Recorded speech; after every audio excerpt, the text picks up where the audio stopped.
So, but we are a country of 1.4 billion.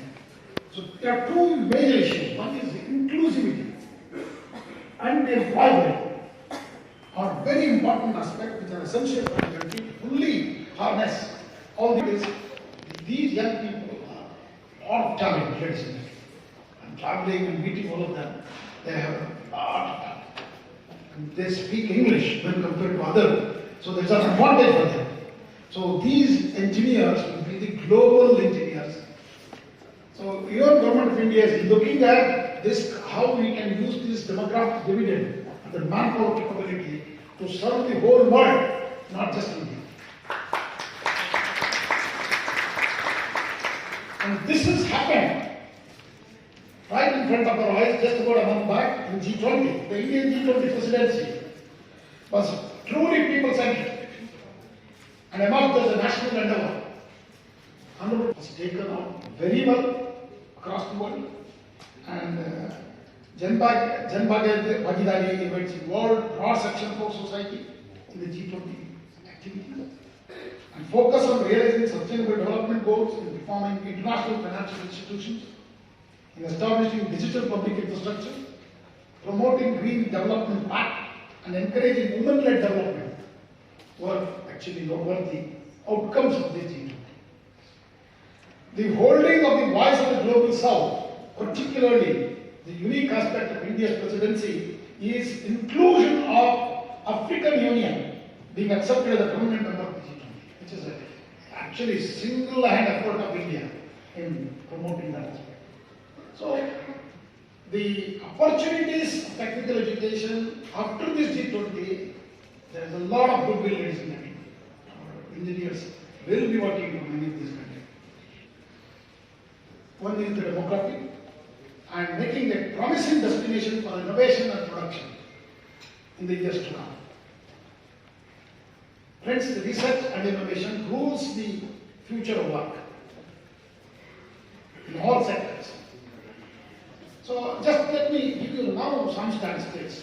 When we are doing 21% of the Indian startups are actually not looking at India, are primarily focusing on global markets. So India has an advantage within itself as as the largest mathematics. Education, which is basically what we are trying to do at IIT through physics principle. So we have a lot of opportunities to increase there. So you could see IIT actually has removed moratorium on colleges. So we can be doing dichotomy of the policies. At the same time, so we have removed, we have asked any private institution to open up. We have brought a level playing field so that quality institutions are viable. Today, all of us have to practice well. And I also say for new learners, examination reforms should happen, all that are under. So the demand for STEM professionals, so that clearly shows today's scenario is changing in 20 years. Today IIT Madras is actually leading. IIT Kanpur is also high up in the innovation index. Majority of them have gone into medical school and 2 of them have gone even abroad. Zanzibar, IIT Madras has started this campus already, starting this program in IIT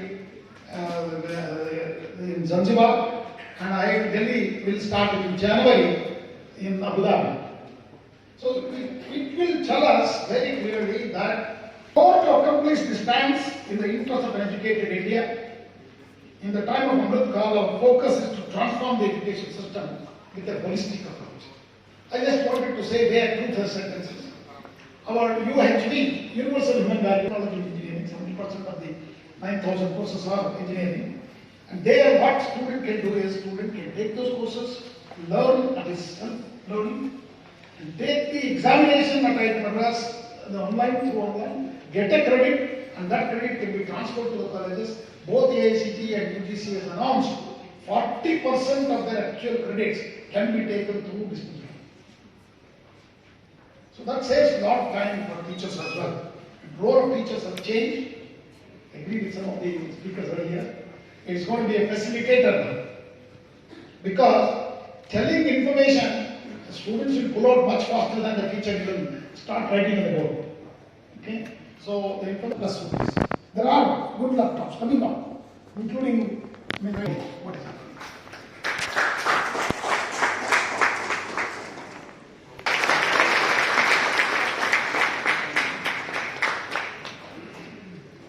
Was a speech, and I'm not going to make an attempt to summarize and anything, but there are a few things which overall what comes out is that from this session is that the industry, academia, and technology has to tango together for us to be able to reach that higher level of stage that we want to be.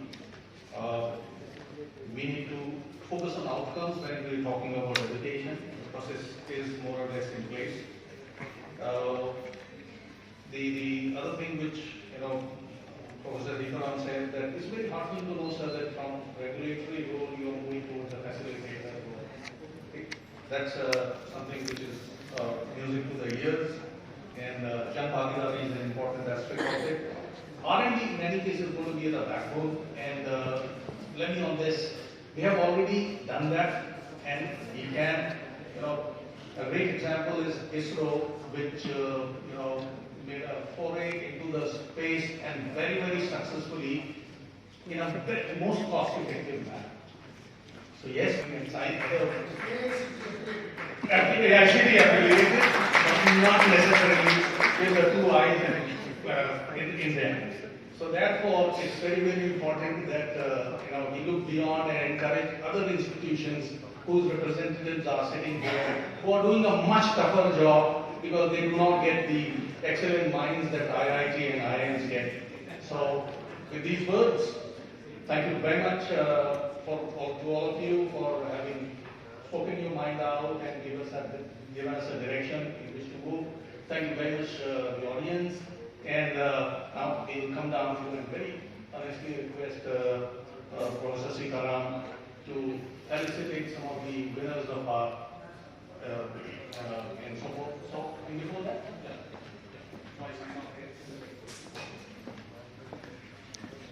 thank you, sir. So, a lot of takeaways and great inputs by our inaugural speakers. Now, moving further, I request Professor Rizwan Pandey to come forward and present a token of gratitude to our distinguished panelists.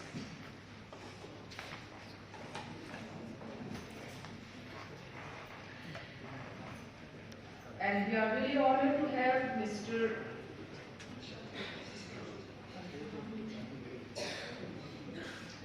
And we are really honored to have you, sir, Professor T.G. Sinaran, Chairman of IIT Ropar.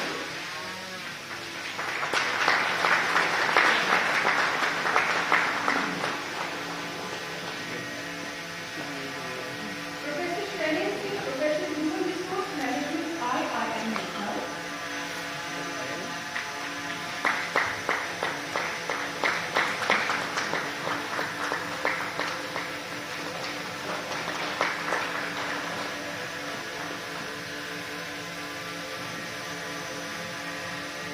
Dr. Rajeev Ahuja, Professor Rajeev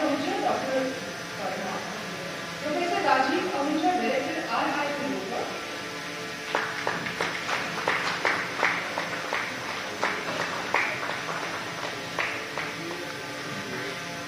Dr. Dipesh Kumar Jha, Chief Academic Officer, IIT Ropar.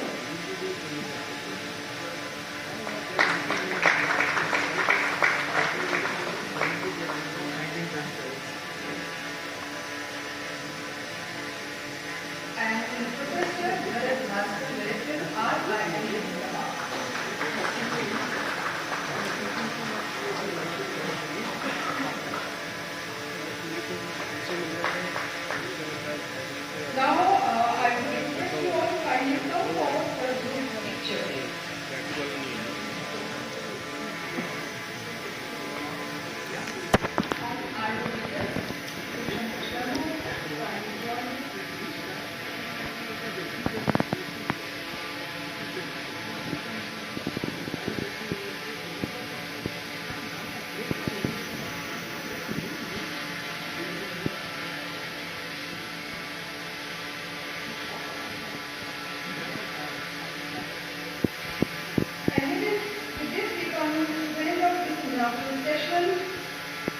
now moving on to recognition and education impact award goes to Indian Institute of Management and Ropar for management education mentor 2023. Indian Institute of Management Lucknow for management education mentor 2023.